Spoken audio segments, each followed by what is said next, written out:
Brian Fitzpatrick battled on the basketball court against Maine's best almost 20 years ago, winning a couple state championships in the process, but now Fitzpatrick is battling an opponent that attacks for more than 24 minutes on the court. It's hepatocellular carcinoma is how I pronounce it, whether that's right or wrong, but that's the big fancy word for the type of cancer that I'm dealing with. I remember I was down at the movie theaters with the kids and I get this phone call and I'm trying to, get popcorn and everything. He's like, they're saying there's some type of growth in my vein and they're gonna admit me and do some more tests. And I was like, okay, I didn't really think, cancer at all. The news came in July, but the cancer diagnosis was not the only bad news. The issue when I went to Portland was things were far enough along where they couldn't operate.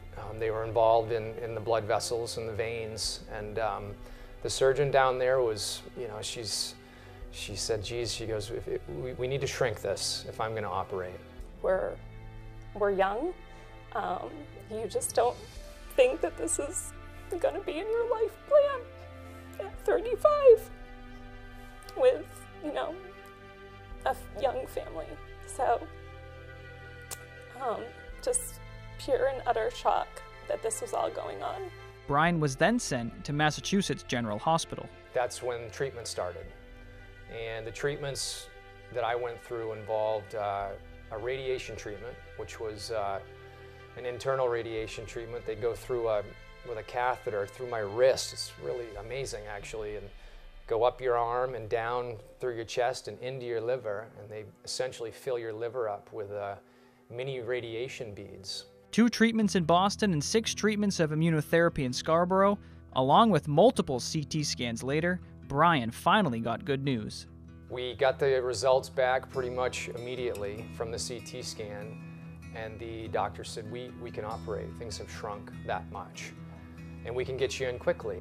After consulting with multiple doctors, surgery was decided upon.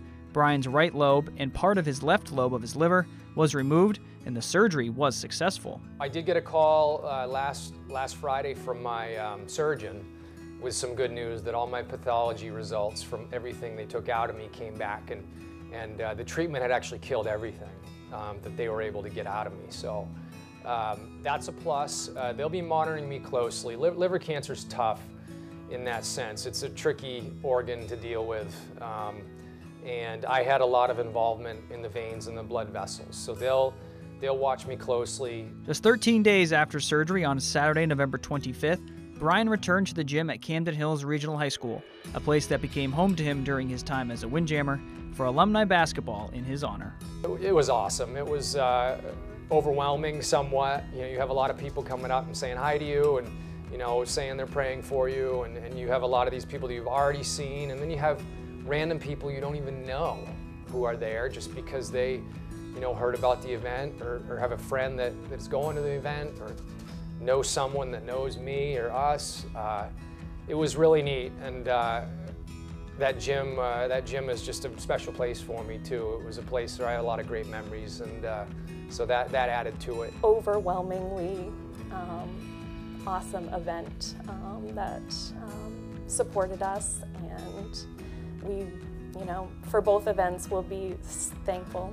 We'll always be thankful for those events and how they've made us feel.